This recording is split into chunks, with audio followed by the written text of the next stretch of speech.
ए भैया नया साल होता पार्टी कैसे मनेगा? पार्टी?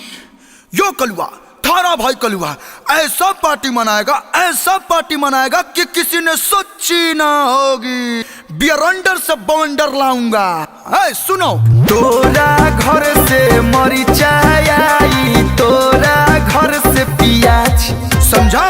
नीमक जाके दीपक ले आई है, पार्टी होगी आज। तबे पानी नु सब कर्मी जहाज।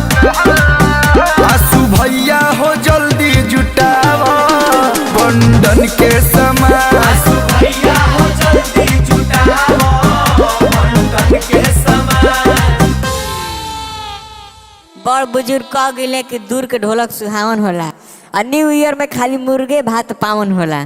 खैबा मुर्गा पैसा धइल बा। तोरा की है 29 तारीख नयका भौजी उतरल बाड़ी। देखनी कि सब लइकन के चॉकलेट खाती पैसा बाटा तरी, हमनी के ऑमलेट खाती पैसा ना दे दी है। चल ए भौजी कहाँ बड़ू हो?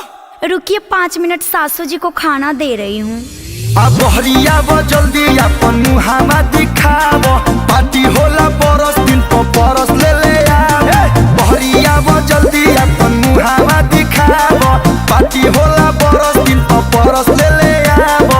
देर नहीं करो, कुबेर नहीं करो, अभी सब चीज जुटावे के बा। भौजी चंदा दे दो, भौजी चंदा दे दो, अंडा बनावे के बा।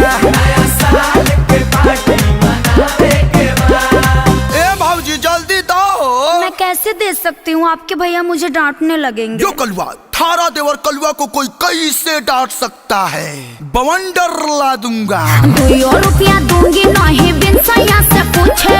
बिना लिए नहीं जाएंगे भाभी घर से छूछे। पैसा दो। ओफो, कौन इतना कस के बोला? भाभी रोहन डिजिटल आवाज में बोला। अच्छा, पराया मर्द से बात करना माना है।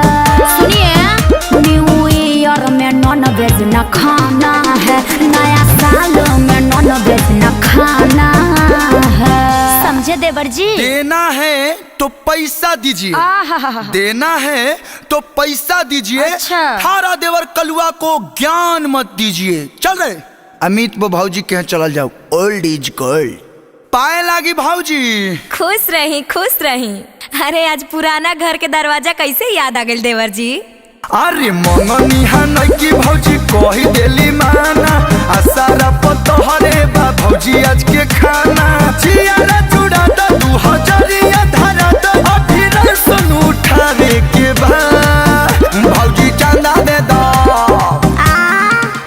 भौजी चंदा दे दो, अंडा बनावे के बा। नया साल के पार्टी मनावे के बा।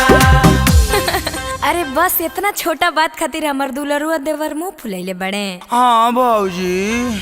एक कलू हो 2000 धाला, श्याम आकाश जरे मीटिंग कला। लालू देवरवा के ले ले जा घरवा से बॉस जी संगवा हो। आ पार्टी करे खातिर रोवता रे हमरो सवंगवा। पार्टी करे खातिर रोवता रे हमरो सवंगवा हो। लिए देवर जी पैसा ले।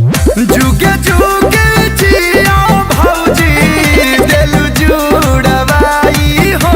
सही में अंडा के बाद छोड़ा के सिला, मुर्गा काटाई हो। जिया देवर जी।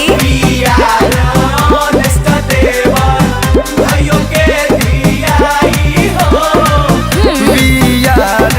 ऑनेस्ट देवर। अरे आप पे तो पूरा दिल से विश्वास बा। यो कलुआ थारा भाई कलुआ इतने मुर्गे खा जाएगा कि पोल्ट्री फार्म वालों ने सोची ना होगी। पोल्ट्री फार्म में बंडर आ जाएगा, बंडर।